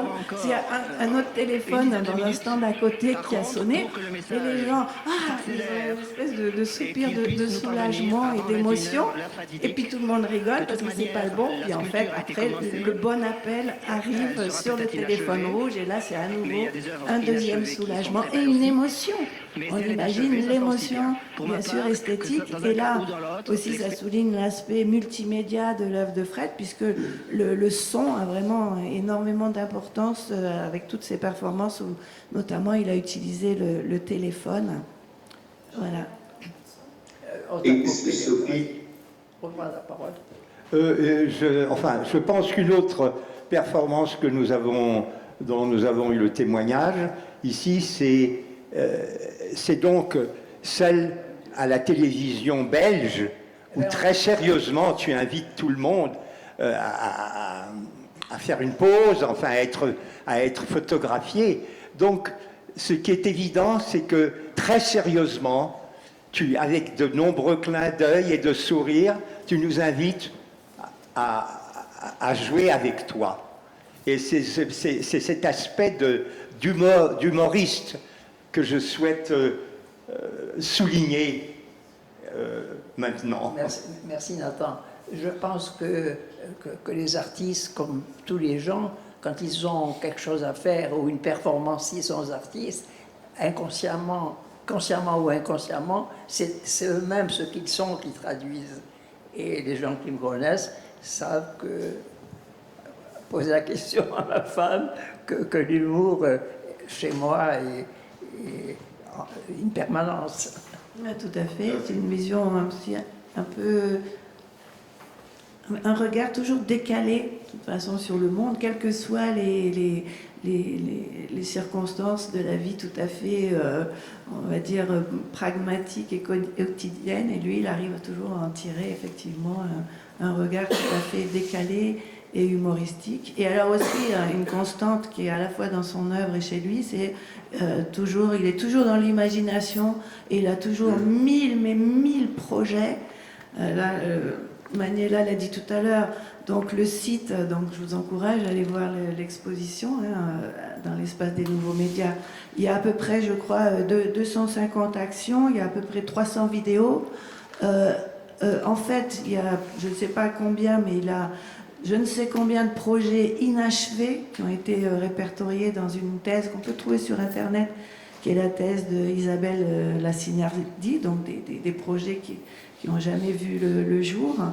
Et lui-même, je vous dis, dans sa vie, dans la vie quotidienne, il a toujours 1000 idées et 1000 projets à réaliser au quotidien.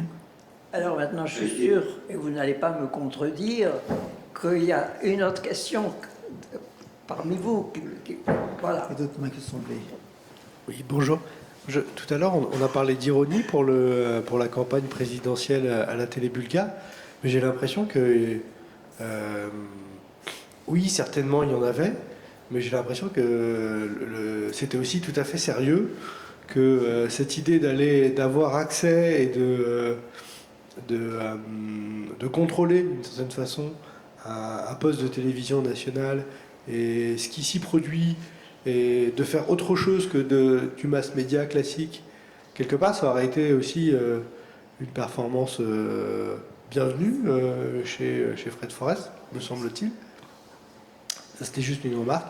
Ma question, c'était plutôt sur le technomariage. En fait, on l'a évoqué, et je ne sais pas du tout ce qui s'est passé au technomariage. J'aimerais bien avoir des détails sur ils sont mariés. Oui, non, mais que s'est-il passé de particulier Technomariage. Oui, je ne veux pas tous les détails. C'est une œuvre avec donc 2 co-auteurs, mais c'est effectivement un vrai mariage en fait. Donc voilà, et donc avec là encore d'assez d'assez impressionnant moyen quand même.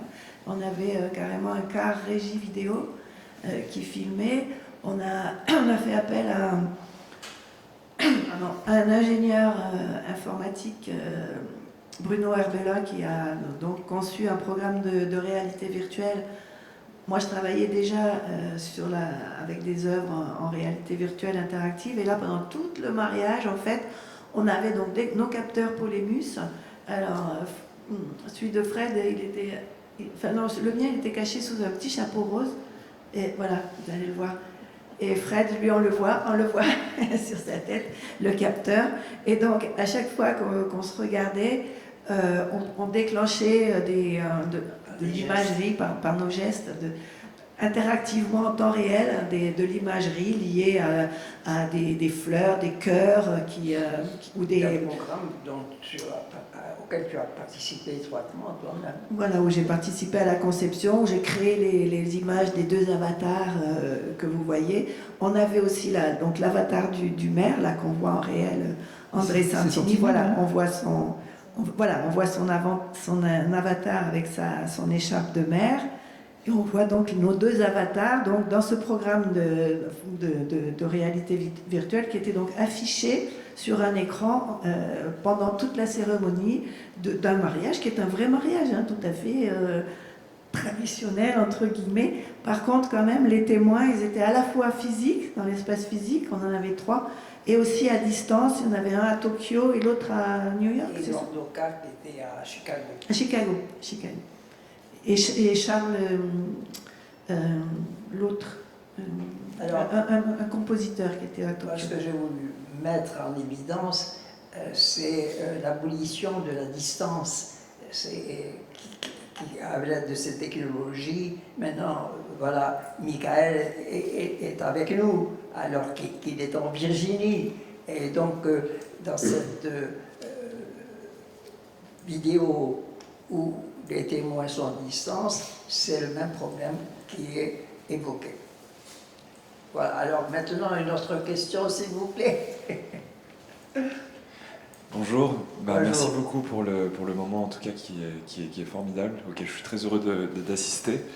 Peut-être être là, je trouve que c'est aussi dans une certaine ironie dans le combat qui a opposé Fred Forrest et le Centre Pompidou à travers tant d'années. Et c'est quelque chose qui est peut-être assez drôle et que j'aimerais, si tu le veux bien, cher Fred, dont tu nous dises un petit mot. Alors, la question de Michael, c'est que en fait, le fait d'être ici à débattre au Centre Pompidou, c'est aussi une manière ironique un petit peu de te positionner parce que vu toute l'histoire. Oui, et d'ailleurs, l'ironie existe aussi dans mon exposition, puisque j'en ai pas parlé et j'en profite pour en parler, parce que c'est une œuvre qui est en devenir, c'est la banque du pied.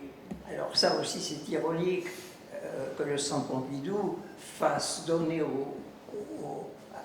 ses adhérents des pieds, mais pour moi c'est une action très importante, non seulement parce qu'elle est en cours, et quand on me demande quels sont vos projets, on m'a demandé ça hier, je réponds que mes projets c'est ceux que je suis en train de faire.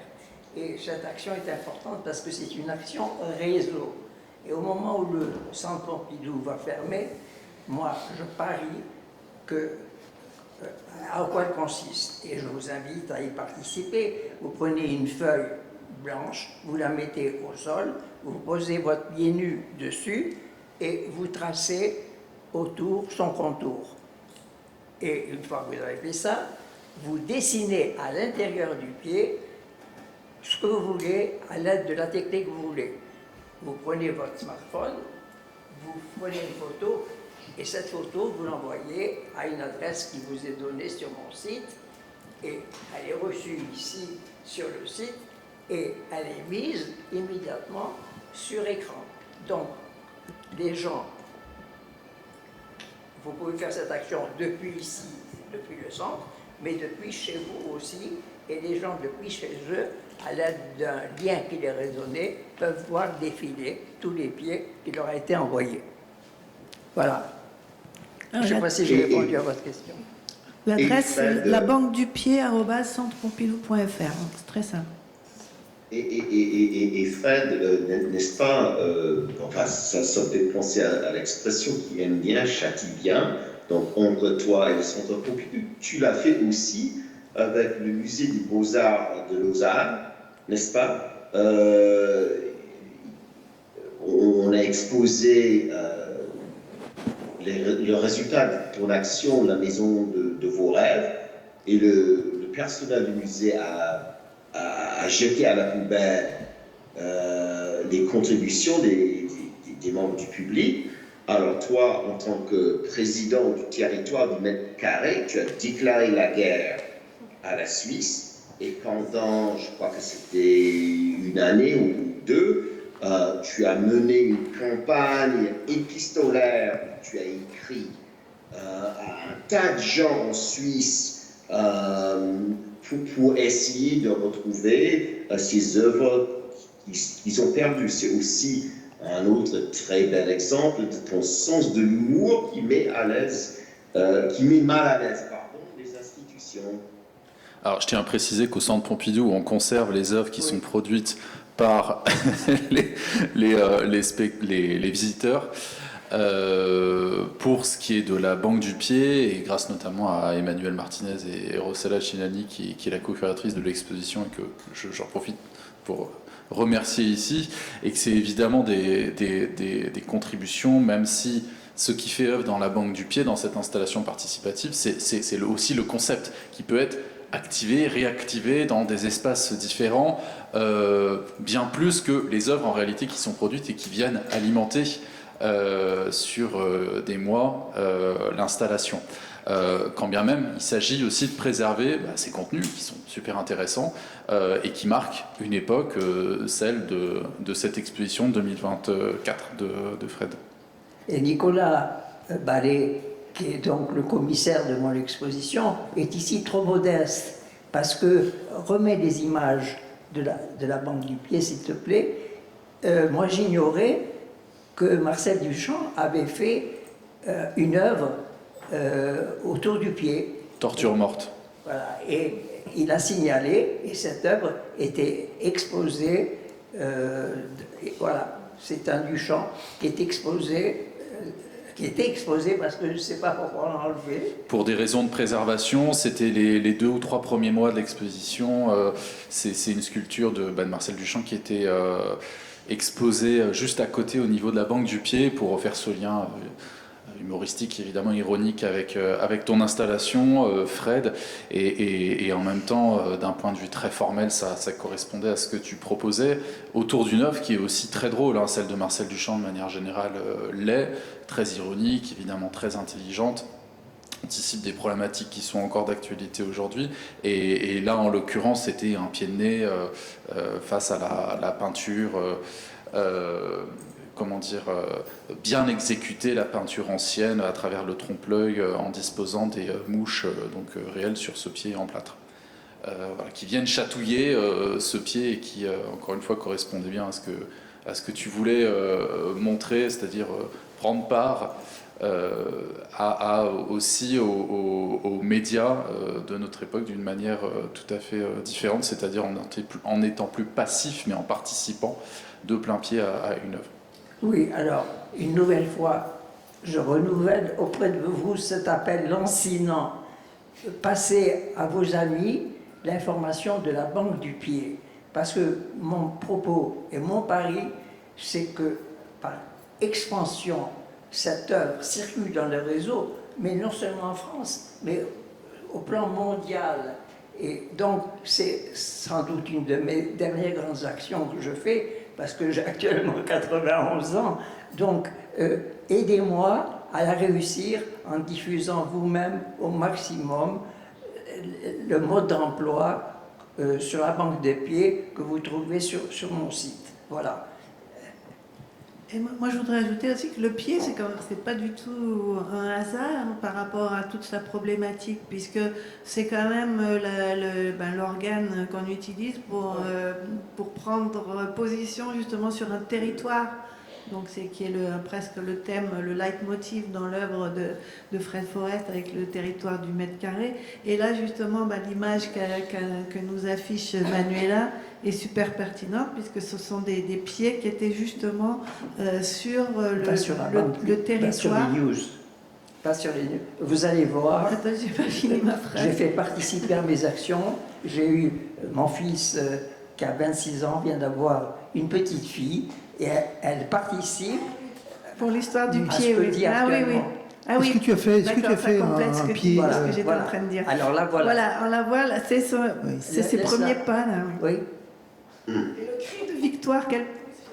Fred, est-ce que tu as fait un... Elle se met debout pour la première fois. Fred, est-ce que tu as fait un pied?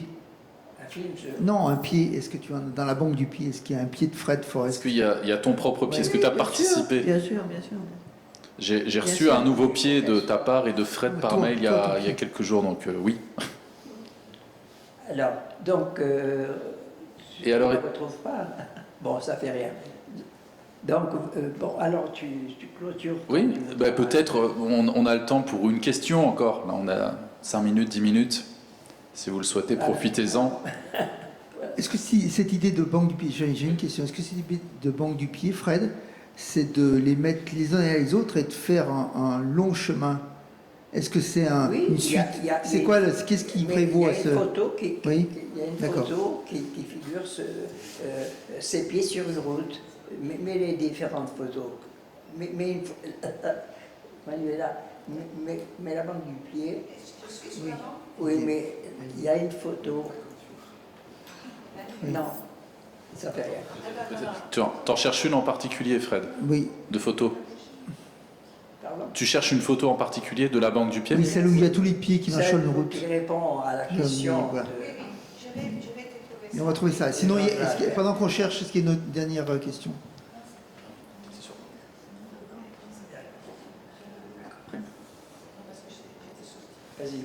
Non, je demandais s'il y avait une dernière question pendant qu'on cherchait Bon, bien voyez-vous, comme d'habitude, on n'a pas de chance. Mais alors, Fred, qui dit banque dit argent? Alors justement, je précise dans les modalités que c'est la seule banque qui ne s'intéresse pas à votre argent, mais qui s'intéresse à vos pieds.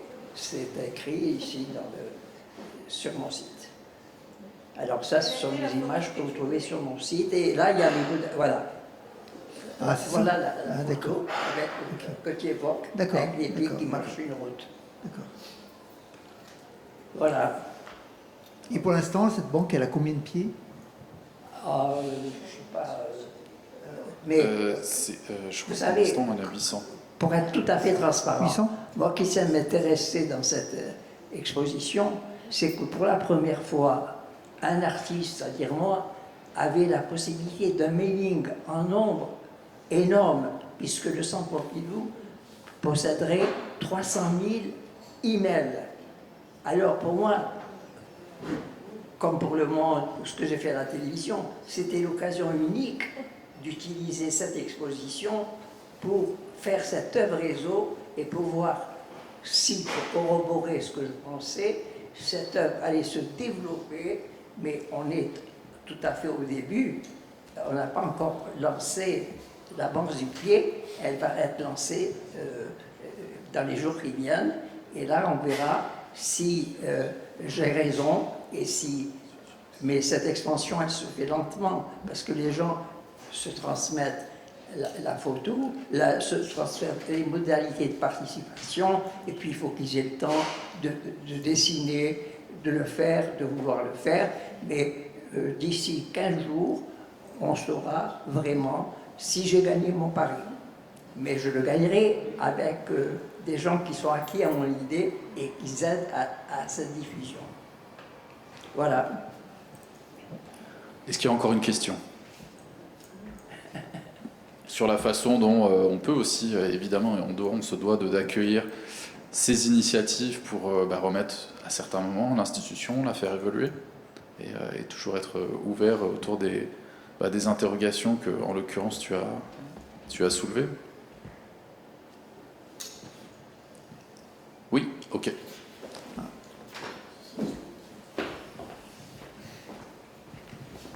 Non, mais je vois qu'une question, c'est le prolongement de la question de Fred Forest, c'est-à-dire que le Centre Pompidou va fermer, et est-ce qu'il va s'imaginer, est-ce qu'il se projette non plus comme un seul contenant, non plus seulement comme des murs, mais comme du contenu? Est-ce qu'il va mettre en œuvre des projets hors les murs, dans les réseaux, un peu comme ce projet final, ce projet participatif là de la Banque du Pied? Est-ce que c'est quelque chose que le musée envisage finalement, de prendre ce virage médiatique que Fred Forest a pris il y a fort longtemps déjà? Est-ce que le Centre Pompidou va devenir virtuel, tu veux dire? Est-ce qu'il va se développer dans les réseaux? Alors ce serait formidable d'avoir par exemple une installation en ligne, de faire aussi des expositions en ligne, et de manière générale on est en train de toute façon de trouver d'autres lieux pour continuer les expositions hors les murs, on serait bien obligé, et aussi d'autres types d'événements comme celui-ci pour valoriser certains aspects des collections, en l'occurrence le département Nouveaux Médias. Autre question, la dernière. La dernière, et c'est une citation dont je crois me souvenir, mais tu vas sûrement me corriger, Fred. Tu disais que l'ancien président du Centre Pompidou disait que c'était important d'avoir un casse-pied comme toi, entre guillemets, à ses côtés, mais qu'il n'en avait besoin que d'un seul. Un, pas plus. C'est exact. Alors, avant qu'on termine cette séance, je veux aussi mettre à l'honneur le président actuel, Laurent Lebon, qui m'a soutenu pendant toute cette action et qui, à part mes commissaires bien sûr, aucun autre commissaire du centre n'a jamais présenté depuis 30 ans, 40 ans, ne s'est jamais intéressé à mon œuvre. Et le président Lebon a manifesté son intérêt et je le remercie infiniment. Voilà.